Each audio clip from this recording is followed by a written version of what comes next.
और इसी बीच एक और बड़ी जानकारी, जहां वाराणसी के विवादित ज्ञानवापी परिसर का मामला है। व्यास जी के तहखाने में पूजा अर्चना शुरू हो गई है। इलाहाबाद हाईकोर्ट आज मामले की सुनवाई करने वाला है। बड़ी जानकारी, बड़ी खबर आप तक पहुंचा रहे हैं। जहां मस्जिद की इंतजामिया कमेटी की याचिका पर सुनवाई होगी। जस्टिस रोहित रंजन अग्रवाल की सिंगल बेंच में सुनवाई होने वाली है। मामले की सुनवाई दोपहर करीब 12 बजे से शुरू हो जाएगी। सुप्रीम कोर्ट से राहत नहीं मिलने पर हाईकोर्ट में याचिका दी। हाईकोर्ट में पुनर्निरीक्षण याचिका दाखिल, फैसले को चुनौती दी गई है। ये बड़ी जानकारी, बड़ी खबर आप तक पहुंचा रहे हैं। जहां पर व्यास जी में पूजा करने की इजाजत दे दी गई है, उसके बाद मुस्लिम पक्ष इससे नाराज चल रहा है, जिसको लेकर याचिका दाखिल की गई है। बड़ी जानकारी, बड़ी खबर आप तक पहुंचा रहे हैं। जहां वाराणसी के विवादित ज्ञानवापी से जुड़ा ये पूरा मामला है। व्यास जी के तहखाने में पूजा अर्चना शुरू हो गई है और इससे मुस्लिम पक्ष पूरी तरीके से नाराज चल रहा है, जिसे लेकर अब इलाहाबाद हाईकोर्ट में आज सुनवाई होने वाली है। मस्जिद की इंतजामिया कमेटी की याचिका पर सुनवाई होने वाली है। बड़ी जानकारी, बड़ी खबर आप तक पहुंचा रहे हैं। जस्टिस रोहित रंजन अग्रवाल की सिंगल बेंच सुनवाई करेगी। मामले की सुनवाई दोपहर करीब 12 बजे से शुरू हो जाएगी। बड़ी जानकारी, बड़ी खबर आप तक पहुंचा रहे हैं। जहां पर व्यास जी तहखाने में पूजा अर्चना शुरू हो गई है। इसके बाद मुस्लिम पक्ष को यह फैसला बिल्कुल पसंद नहीं आया।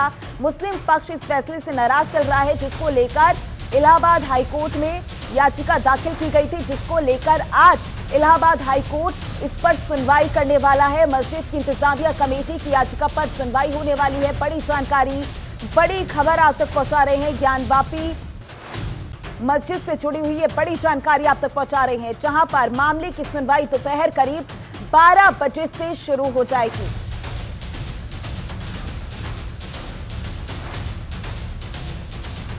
और हमारे संवाददाता इंद्रजीत हमारे साथ जुड़ चुके हैं। इंद्रजीत, आज 12 बजे इलाहाबाद हाईकोर्ट सुनवाई करने वाला है मुस्लिम पक्ष की याचिका पर, क्या कुछ ज्यादा जानकारी सामने आ रही है?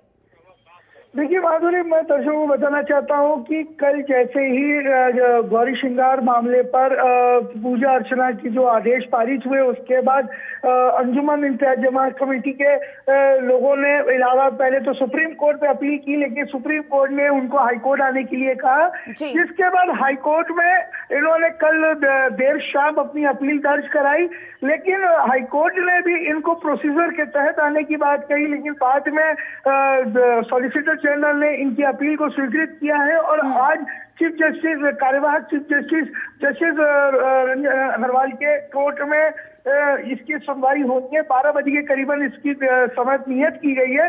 और ये बात उन्होंने ये कहा है कि अगर उनको इजाजत दी गई है तो हमें भी नमाज पढ़ने की इजाजत दी जाए। अब इस बात पे बहस होनी है कि क्या वहां पे नमाज और पूजा दोनों एक साथ हो सकते हैं या नहीं।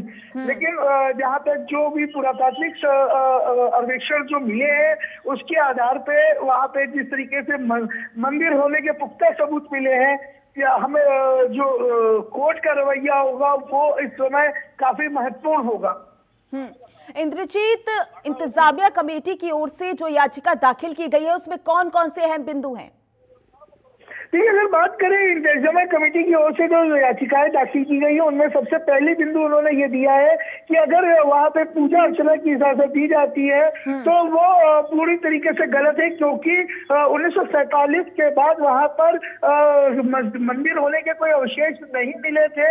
ये तो उन्होंने दूसरी बात उनका कहना है कि अगर 1993 तक अगर किसी कारणवश पूजा अर्चना की भी गई है तो उसको उस वक्त सुप्रीम कोर्ट और हाई कोर्ट ने उसे गलत करार देते हुए उसमें प्रतिबंध लगाया था। तो पूरी तरीके से ये मस्जिद परिसर है, उनका ये भी कहना है कि ये मस्जिद परिसर है। और चूंकि आसपास के क्षेत्र में मंदिर बने हुए थे, इस वजह से वहां पे पुरातात्विक अवशेषण में मंदिर के अवशेष मिले हैं। लेकिन ये कहीं से तय नहीं होता है कि वहां पे मस्जिद था, मंदिर था, वहां पे पूरी तरीके से मस्जिद था और हमें ये मस्जिद होने की वजह से वहां नमाज पढ़ने की इजाजत दी जाए। बिल्कुल इंद्रजीत, देखना होगा 12 बजे सुनवाई शुरू हो जाएगी और देखना होगा क्या कुछ रहने वाला है। ज्यादा जानकारी के लिए बहुत बहुत शुक्रिया आपका।